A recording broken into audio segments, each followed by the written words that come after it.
So what does it actually take to fix up a house? Honestly, I never thought how stressful but exciting this process would be. If you're new here, my name is Roberto and I'm a realtor in the Bay Area. And my hope is that I inspire you to believe that anything is possible if you just put your mind and your heart to it. I make these videos so that you can learn from my mistakes, my struggles, my successes in real estate, in business, and in life. If that sounds interesting, make sure to subscribe. Alright, so with that being said, the last time we checked in, I had just purchased the property. And in this video, I'll be sharing with you the entire rehab process from start to finish. Now, I will say up front that unfortunately, I didn't get all the footage that I wanted to get because sometime in between I had to make a trip to Mexico. But not to worry, because with a little bit of footage that I did happen to get, I still hope that you still get the same amount of value, if not more. Enjoy. So we officially bought the house on July 6th and didn't start the project until a week after. Now you're probably thinking, why did it take a week for you to start the project? Because as you know, in this flipping game, you want to be as quick as possible. Time is definitely money in this real estate game. Part of the reason why we had to wait about a week for us to start on the project is because my contractors that I had hired,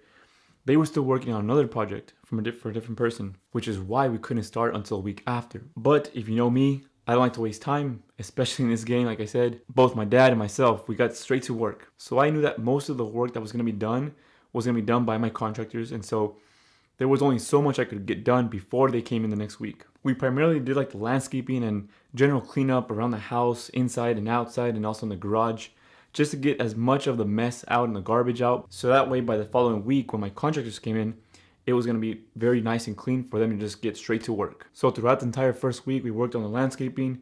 We took out a couple bushes and trees. We leveled out the dirt in some areas and got rid of all the trash that was inside the house, like a broken stove and a lot of paint buckets and things like that. So officially the first week, but technically the first week of actual work for my contractors. So as soon as they came in, they got straight to work. They started taking down the walls that I told them that were going to be taken down. They got rid of all the kitchen cabinets and the countertops. Bathroom was gutted out. Pretty much it was a completely empty house by the following day. The kitchen was just a blank room, as well as the bathroom. It was just left in studs. So in the next couple days, the main focus was to finish the bathroom, because the two biggest features in any house is going to be the bathroom and the kitchen. Those are like the central point when people walk into the house, like, wow, this kitchen is beautiful, this bathroom is beautiful.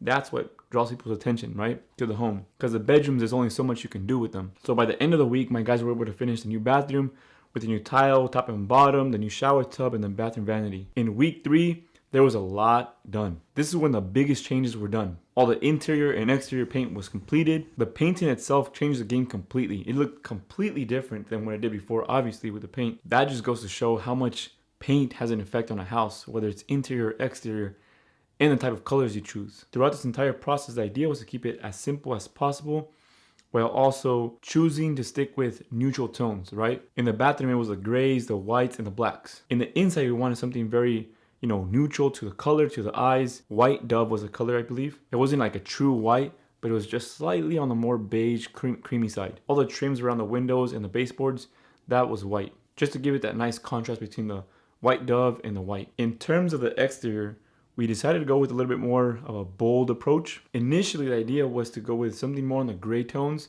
but on a lighter scale, right? And still do it with the white trim. We ended up going with a little bit more darker shade of a gray and a navy. And the reason why is because since we are a corner lot, we wanted to definitely stand out on that corner. So not only that, we decided to go very bold in terms of the front door color. I kept going back and forth between colors and just keeping it a natural tone, meaning just like the rustic wood look. And the one that stood out to me the most was definitely the yellow tone with the gray dark color that we had chosen for the exterior. Yes, it was a bold move to choose, but I knew that when it came to list, it would bring the most amount of attention. So in that same third week, all the electrical was done. Light fixtures were put up in the dining room, the kitchen, the bathroom, as well as in the living room, which is the main highlight. So aside from there being a big, large window in the living room, that did bring a lot of natural light, we decided to put up recessed lighting that it just adds a little bit more life and light to the room. In that same week, the kitchen cabinets were brought in and they were installed. That completely changed the kitchen compared to how it looked like before. The modern touch was bringing life back into the home. So that was it for the third week. The fourth week, also a lot of things were done, which is kind of getting towards the end of it. So in this week, we had the flooring guys come in. They put floors throughout the entire house and carpets in the bedrooms, which is the option that we chose to go with just because it was a little bit cheaper. I could have done luxury vinyl planks throughout the entire house, the hallway, the living room, the dining room, and the kitchen as well as the bedrooms, but it would have been almost twice the amount of money. So we decided to go with the carpets in the bedrooms, which still gave it a really nice look. Right after the flooring was installed, the countertops were next. For this, I hired somebody separately because they specifically focus on installing countertops, and they did an absolutely amazing job. I think it was like 2 hours they took to cut out the countertops and install. Later that week, we also had the windows installed. That also made a big difference. So as we got towards the end of that 4th week, a lot of things inside were pretty much done. Over that weekend, my guys came in and they did all the landscaping in the front of the house. It was something simple that we decided to do, but it made the biggest difference. We chose to go with the black bark that wrapped around the entire front of the yard, and I decided to put some simple plants in the front of the house just to give it some color. I could have done just the black bark itself, which would have looked nice, but I think the plants with a little bit of color definitely made it pop. So the last thing that was completed that week was the roof. We didn't change the entire roof, but we did repair all the roof ridges, the parts that unite each of the sides on the roof. Most of the roof ridges were in pretty bad shape, so we just changed those out. The 5th and final week was pretty much all final touches. Now, let me tell you, when I say final touches, I didn't expect the final touches to take the longest time. When I think of final touches, I think of, touching up a little bit of paint here and there and you're done. The final details are what make the biggest difference. They might not seem much at the moment, but they go a long way and the buyers will notice. Regardless, my guys got it done, and we were in a little bit of a hurry because that same week I had the staging people coming in, the photo and video guy, and by that Friday we had to get it on the market. Thankfully it all went well and we completed just in time to put it on the market. I was able to capture some reflection about the project in the moment, so here it is. So far along this journey, I've been super excited just watching the overall process. Even though I was in Mexico, like I said, my contractors would send me pictures and video, and I would see the progress, coming along. And it sometimes gets you very emotional because it's your baby, right? You see it from the start of how it looked like, and you're seeing it evolve with all these little subtle changes, also big changes. And it's pretty incredible to see. It also allowed me to see what it actually takes to take a not so good looking house to a super stunning house, right?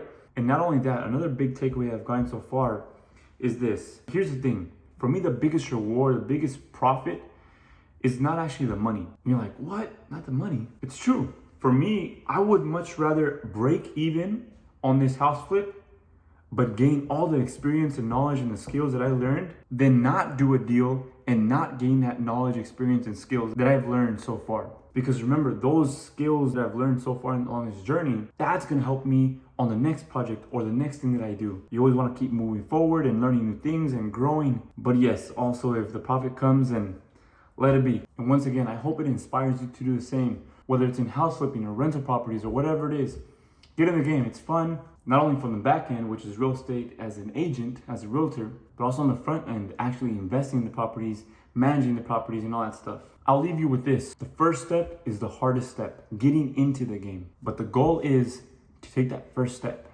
You have to take it. You have to take that first step, then the next, then the next step, then the next. Pretty soon you'll find yourself running. And if at any point along your real estate journey you have any questions, you know a guy. With that said, I want to leave you with 3 lessons that I learned throughout this entire rehab project. Trust me, there is a lot more that I learned, but I'll probably do another video on that. But here are 3 very important things that I would tell myself if I were to do it again. Number 1, make sure you have your contractors / your team and the materials picked out, ready to go. And what I mean by this is have it ready to go before you close on the property. Because my mistake was to close on the property first, then go out and try to find my contractors and my materials. That was probably the biggest mistake that I could have done. Like I said in the beginning of this video, time is money in this game. If I would have been prepared before closing and had my contractors ready and picked out, my materials picked out and ready to go, it would have saved me so much time. The best example I can give is about the kitchen cabinets. As you know, those are custom kitchen cabinets. So when I went to go order them, they were 3 weeks out. If I would have known ahead of time and ordered those before,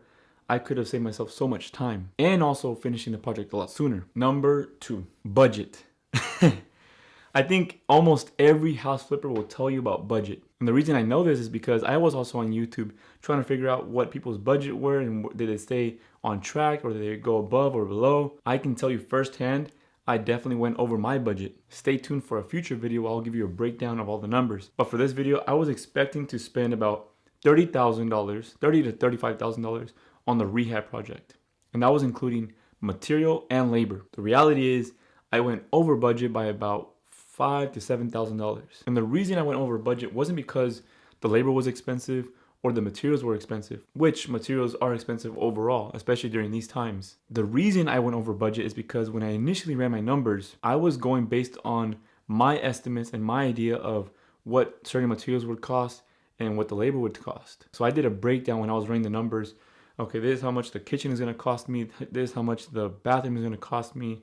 The landscaping, windows, all these things, right? I jotted every single thing down, but I probably underestimated each of those things. So when creating your budget, make sure you overestimate. And as hard as that may be, it's going to give you a better idea when running the numbers of how much profit you're going to make. Lastly, number 3, and probably the most important, keep it simple. Because this was my first flip, but also, not only that, I'm coming from a background, a perspective where I'm a perfectionist, right? I want things to look and feel a certain way, to look perfect, which, by the way, the quality of the work should be close to perfect, right? The buyers will notice small details here and there. I wanted to make changes to the kitchen that just didn't make sense. I wanted to change up this wall and take down that wall and do this and do that. I was making the project too complex. If you keep that general idea and the layout simple and choosing neutral colors, you'll be just fine. Because remember this, at the end of the day, you want to attract the most amount of buyers to your property. And if you're trying to make it too perfect, or you're putting things that just don't make sense, like a purple wall here